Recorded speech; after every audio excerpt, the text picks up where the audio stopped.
You slept 8 hours last night, maybe 9, and you still woke up exhausted.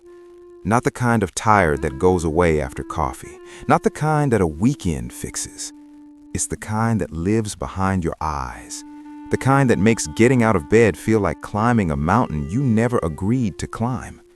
And somewhere in the back of your mind, you've started wondering if something is actually wrong with you.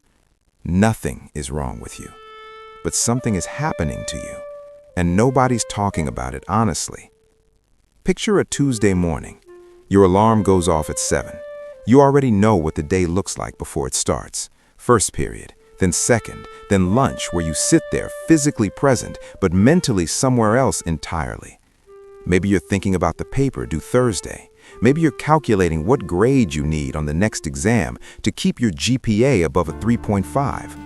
Maybe you're just staring at your food, thinking about absolutely nothing, because your brain quietly checked out sometime around sophomore year and never fully came back. After school, it doesn't stop. There's practice or work or tutoring or the college application you keep opening and closing without writing a single word. You get home and your parents ask how your day was, and you say fine, because explaining the truth would take more energy than you have. You scroll for 2 hours, not because you want to, but because it's the only thing that requires zero from you. You fall asleep with your phone on your chest. You wake up and do it again. This is your life, and the terrifying part isn't the schedule. The terrifying part is that you feel nothing about it anymore. You used to care, you remember caring, but somewhere between freshman orientation and right now, the caring just went quiet. That's not laziness, that's not weakness, that is your psychology breaking under a specific kind of pressure that most adults around you don't fully understand or don't want to admit they understand. The first thing you need to know is that your tiredness is not physical, it is emotional debt. Every single day, you are spending emotional energy you don't actually have. You spend it performing fine in class, performing happy on Instagram, performing unbothered when your counselor asks where you're applying, performing grateful when your parents remind you how hard they've worked so you can have these opportunities, and performing, real performing, the kind where you wear a version of yourself that isn't fully true, costs more energy than anything else a human being can do. Psychologists call this emotional labor, and for American students right now, emotional labor is running 24 hours a day. You are constantly managing how you appear, constantly filtering what you say, constantly presenting a version of yourself that can survive the social economy of high school or college without getting crushed. That is exhausting work. And it doesn't stop when class ends. It follows you into the cafeteria, into your dorm room, into your group chat at midnight. Your brain never gets to just be, so your brain is always tired. The second thing is something called cognitive overload, and it is quietly destroying your generation in a way that no standardized test ever warned you about. The human brain was never designed to hold what yours is holding right now. You've got class material, deadlines, financial stress, social dynamics, family expectations, your own identity, your future, and a phone that delivers new information every 4 seconds. Studies on attention and memory show that when the brain is chronically overloaded, it starts doing something called cognitive shutdown. It stops retaining information properly. It stops feeling motivated. It starts responding to new tasks with something that feels almost like physical resistance. That resistance you feel when you open your textbook and your eyes just slide off the page, that's not you being stupid.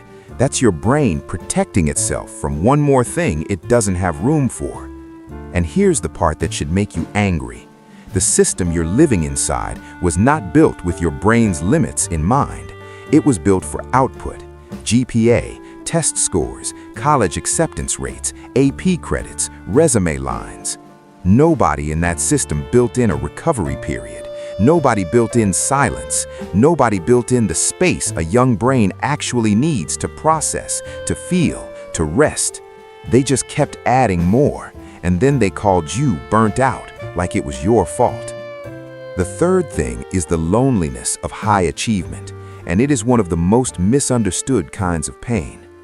Here's something strange that happens to students who are doing everything right on paper.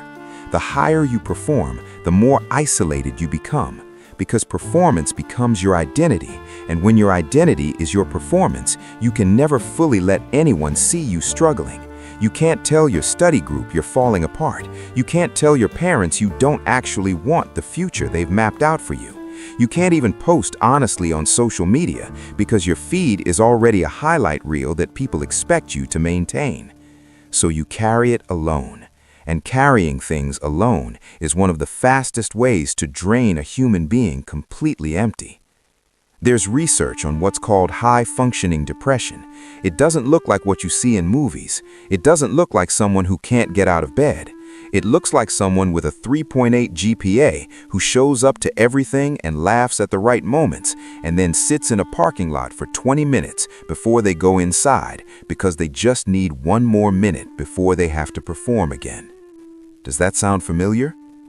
The fourth thing is that your relationship with rest has been corrupted, and you didn't do that to yourself. The culture did. Rest in America right now is treated like a reward, something you earn after you've been productive enough. You rest when the work is done, except the work is never done. There's always another assignment, another shift, another application, another thing you should be doing instead. So rest never actually comes, and when you do rest, you feel guilty about it. You feel lazy, you feel behind, you feel like everyone else is grinding while you're sitting still. That guilt is not a personality trait. It is a symptom of a culture that sold you the idea that your worth is directly tied to your output, that you are only worthy of care, including your own care, if you've earned it. That is a lie. But it's a lie you've been hearing since elementary school, and by now it lives in your bones. Real rest isn't watching Netflix for 6 hours because your body finally gave out. Real rest is safety. It's giving your nervous system permission to stop bracing for the next thing. Most of you have not felt that in years, maybe ever. I want you to sit with something for a second. You have been tired for a long time, not just today, not just this semester.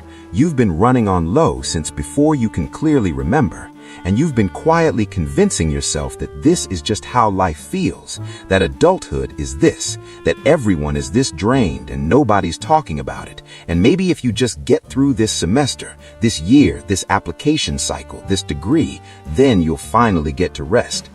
But you know, somewhere underneath all the noise, the finish line keeps moving, that there's always another thing after this thing, and the tired isn't waiting at the finish line to disappear.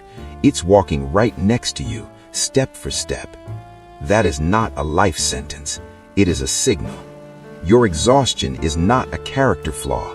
It is your mind and your body being completely, fluently honest with you.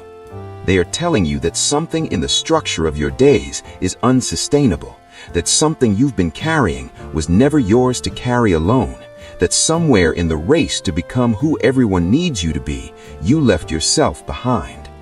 This is not the part where I tell you to drink more water and journal. You've heard that. It didn't fix it because it was never the problem.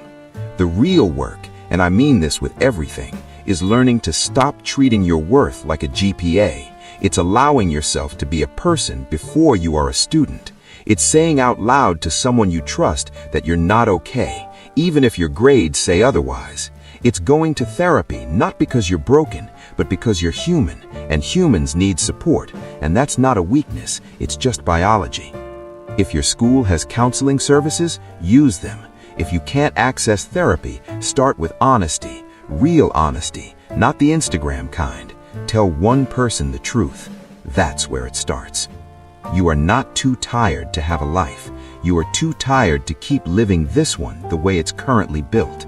And that distinction matters more than anything else I've said today. The exhaustion you feel is real. So is the version of you that exists on the other side of it. You're not running out of time. You just need to stop running.